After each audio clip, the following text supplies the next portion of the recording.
77वें गणतंत्र दिवस के मौके पर देश में कार्यक्रम का आयोजन किया गया। हरियाणा के गुरुग्राम में आयोजित समारोह में मुख्यमंत्री नायब सिंह सैनी ने राष्ट्रीय ध्वज फहराया। इससे पहले उन्होंने वीर शहीद स्मारक पर माल्यार्पण कर शहीदों को श्रद्धांजलि दी।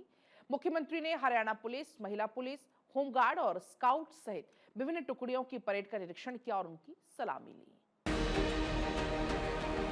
मुख्यमंत्री नायब सिंह सैनी ने अमर शहीदों, स्वतंत्रता सेनानियों, संविधान शिल्पी बाबा साहेब डॉक्टर भीमराव अंबेडकर और संविधान सभा के सभी सदस्यों को नमन करते हुए कहा, वंदे मातरम और आत्मनिर्भर भारत के संकल्प से ओतप्रोत ये गणतंत्र दिवस हमें देश की एकता, सांस्कृतिक गौरव और स्वावलंबन की भावना का स्मरण कराता है।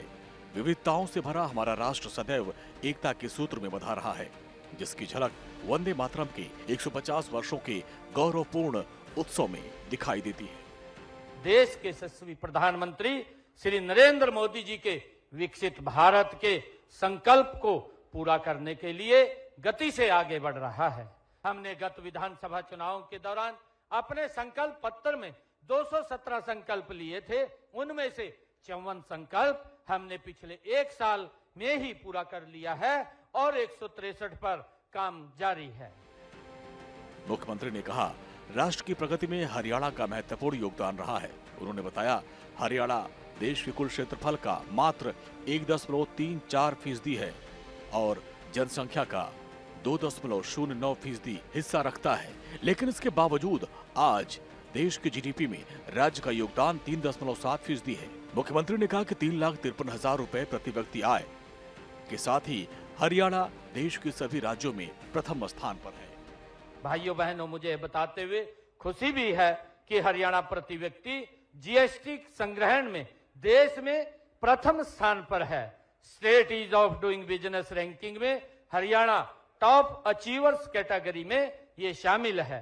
उद्योगों को लॉजिस्टिक सुविधा देने हरियाणा देश में दूसरे तथा उत्तर भारत में ये पहले स्थान पर है। मुख्यमंत्री ने कहा, सरकार युवाओं के भविष्य को सुरक्षित करने के लिए पूरी तरीके से प्रतिबद्ध है और इस दिशा में किए गए अपने वादों को धरातल पर उतार रही है। उन्होंने बताया कि मंत्रिमंडल के गठन के साथ ही 17 अक्टूबर 2024 को 24,000 युवाओं को सरकारी नौकरियां दी गई, जबकि गत एक वर्ष में 34,000 युवाओं को रोजगार दिया गया। पिछले 11 वर्षों में ये संख्या 1,80,000 तक पहुंच चुकी है।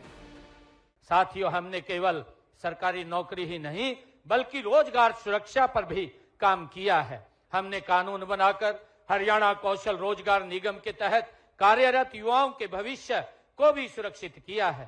साथियों, प्रदेश के युवाओं को रोजगार सक्षम बनाने के लिए 1,14,000 युवाओं को कौशल प्रशिक्षण भी दिया गया है। मुख्यमंत्री ने बताया कि दिसंबर में चलाए गए ऑपरेशन हॉटस्पॉट डोमिनेशन के तहत 2200 से अधिक अपराधियों की गिरफ्तारी की गई, जिसमें मादक पदार्थों की तस्करी और अवैध गतिविधियों पर प्रभावी नियंत्रण लगा है। इसके साथ ही पिछले वर्ष चलाए गए नशा मुक्त हरियाणा अभियान के अंतर्गत 6,000 से अधिक गिरफ्तारियां की गई और नशा तस्करों की लगभग 12 करोड़ रुपए की मूल्य की अवैध संपत्ति को जब्त किया गया, जो सुरक्षित और सशक्त हरियाणा की दिशा में सरकार की ठोस प्रतिबद्धता को दर्शाता है। आज हरियाणा देश का एकमात्र ऐसा राज्य है जहां किसानों की 24 फसलों की खरीद न्यूनतम समर्थन मूल्य पर की जा रही है। यह मेरे किसान भाइयों के पसीने का सम्मान है। अब तक 12 लाख किसानों के खातों में फसल खरीद के सीधे 1,64,000 करोड़ रुपए डाले जा चुके हैं। साथ ही अब किसानों की फसल का पैसा एग्जिस्ट गेट पास कटने के 48 घंटे के अंदर दे दिया जाता है। पहले प्रकृति की मार से जब किसान की फसल खराब होती थी तो उसे मुआवजे के लिए भटकना पड़ता था। हमने उस दर्द को समझा और समय पर मुआवजे के भुगतान के लिए ई क्षतिपूर्ति पोर्टल बनाया। हमने पिछले 11 सालों में फसल खराबे के मुआवजे के रूप में 15,448 करोड़ रुपए किसान के खाते में पहुंचाने का काम हमने किया है।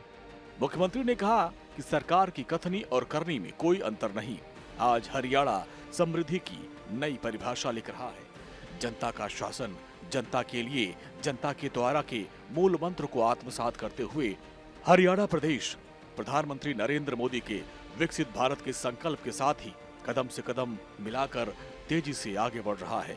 हरियाणा सरकार ने पुरानी परिपाटियों को बदलते हुए गरीबों के उत्थान के लिए न केवल नई योजनाओं की शुरुआत की, बल्कि ये भी सुनिश्चित किया कि वो योजनाएं धरातल पर प्रभावी रूप से लागू हों। मुख्यमंत्री ने कहा कि उन्हें गुरु द्रोण की नगरी गुरुग्राम में गणतंत्र दिवस के अवसर पर राष्ट्रीय ध्वज फहराने का गौरव प्राप्त हुआ। भारत 24 के लिए चंडीगढ़ से डॉक्टर थानेश्वर शर्मा की रिपोर्ट।